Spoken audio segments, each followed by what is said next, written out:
At this stage, you're probably thinking that you'd never be capable of inflicting human rights abuses on another human being. But you'd be wrong. The ability of ordinary people to do evil acts is a part of our psychology. This ability to do wrong was seen in a powerful experiment in 1971.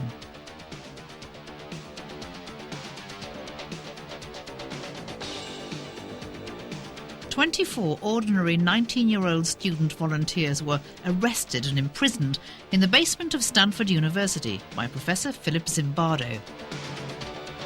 This is our Stanford prison.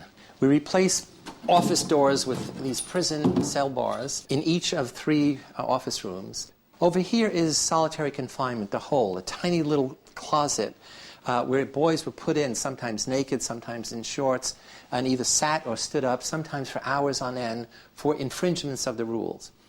Over here is where they ate, on a small table, so they could be under the surveillance of the guards, and other inmates could be watching while students in the privileged cell ate and when they didn't. Simply by the roles they were asked to play, either prisoner or guard, Professor Zimbardo discovered that he could create his very own tyranny, and it took just 5 days.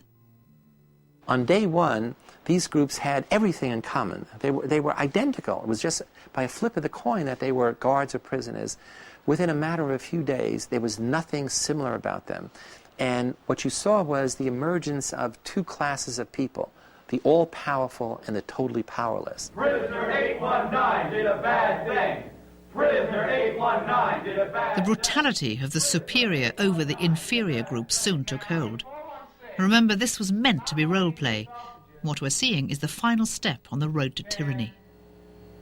You can give me the blankets and sleep on the bare mattress, or you can keep your blankets and 416 will stay in another day. Now what would it be? What we saw was a gradual escalation of aggression, of hostility of the guards against the prisoner, which built each day over the successive days. Not only was it physical aggression, hitting the prisoners, there was verbal aggression, abusing them. They began to use the prisoners as their plaything, as their toys, having them engage in activities which were of a sexual nature. You be the bride of Frankenstein, and you be Frankenstein. I want you to walk over here like Frankenstein and say that you love 2093. That's how Frankenstein walks. Walk like Frankenstein. We didn't ask you to walk like you. I love you, 293. Get up close. Get up close. I love you, 293. I love you, 293. You smile, 293. You get down here and do 10 push-ups. 2, 3, 4. Even I, an experienced experimenter, a liberal person, got caught up in this crucible of human nature, not as a prison psychologist, not as an experimenter, but as a prison superintendent. And so these bizarre things began to seem normal. Smoking is a privilege. Smoking is a privilege. What is smoking? A privilege. What? A privilege. The guards became increasingly sadistic, particularly at night when they thought the cameras were off. 5 days into a 14-day study, the experiment had to be stopped. It took an outsider to recognize the human rights abuses that were going on. The Stanford Prison Study is a microcosm of the development of a tyrannical regime. That we did it in just a week. Typically, tyrannical regimes might take longer, but you're talking just weeks or months, where essentially you're transforming a democracy. You're transforming people who care about one another, who have compassion, where right dominates over might.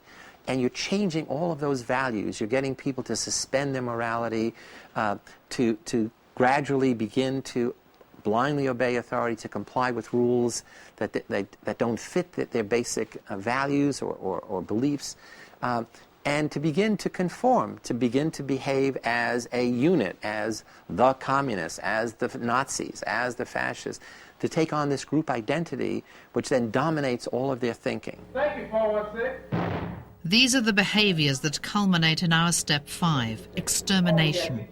or the terrible euphemism ethnic cleansing. It's been a terrifying journey. But the human behaviour that allows us to commit such atrocities is the very same behaviour that can lead to supreme personal sacrifice. And the power of the group can be used for good as well as bad.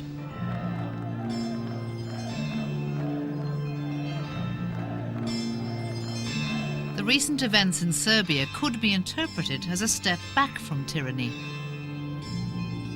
What seems to have been a people's revolution has ousted the tyrannical regime of Milosevic.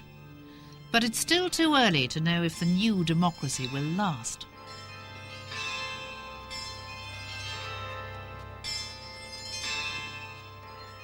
I believe the people in the Balkans are just like us.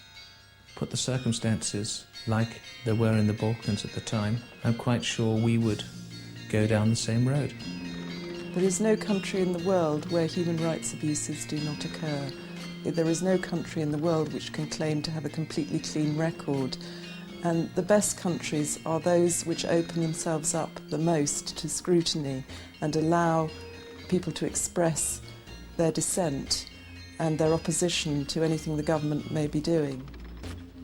For me, the bottom line message is that we could be led to do evil deeds. And what that means is to become sensitive to the conditions under which ordinary people can do these evil deeds, what we have been demonstrating throughout this program, and to take a position of resisting tyranny at the very first signs of its existence.